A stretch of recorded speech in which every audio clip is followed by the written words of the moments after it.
60% c'est le bilan d'exécution des travaux du chantier école de pavage à Faladje, et cela après 3 mois.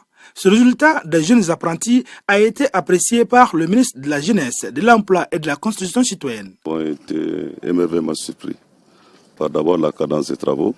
Nous nous rendons compte que le cahier des charges est respecté à hauteur de souhait. Pas seulement le volume des travaux, mais surtout également la qualité des travaux. Et également tout ce qui accompagne. Comme vous le savez, c'est les travaux IMO. Il s'agit de travaux pavage, il s'agit également des travaux de chantier école. Nous avons vu également des jeunes qui en 3 mois déjà ont pu apprendre les travaux, les techniques de pose de pavés. Cette initiative du département en charge de la jeunesse, de l'emploi et de la constitution citoyenne à travers la PEJ est un véritable cadre d'apprentissage et d'emploi. Ça rentre également dans le cadre de la mise en œuvre du programme présidentiel en son axe 3.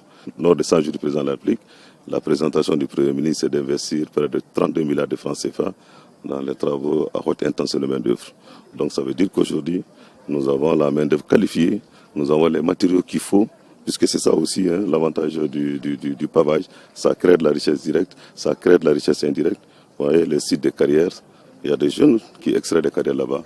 Nous achetons ces carrières, nous posons ces carrières. C'est des jeunes qui posent ces carrières, c'est des jeunes qui sont payés pendant tout ce temps.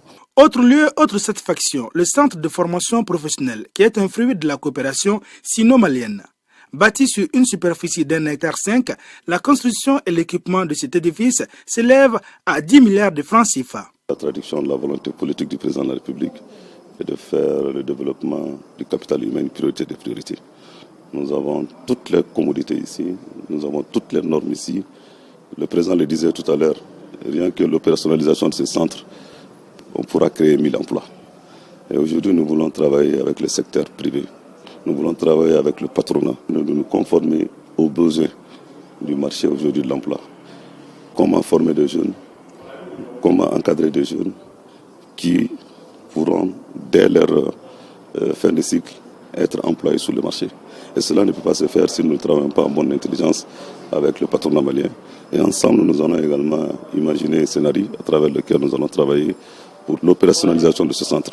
Le centre comprend 36 salles avec un atelier pour chacune des 11 filières de formation qui sont entre autres la maçonnerie, la menuiserie bois et la plomberie. Il faut que ces 10 milliards, le secteur privé profite en ayant des employés de qualité, des personnes qualifiées. C'est ça qui fait l'avantage de ce centre.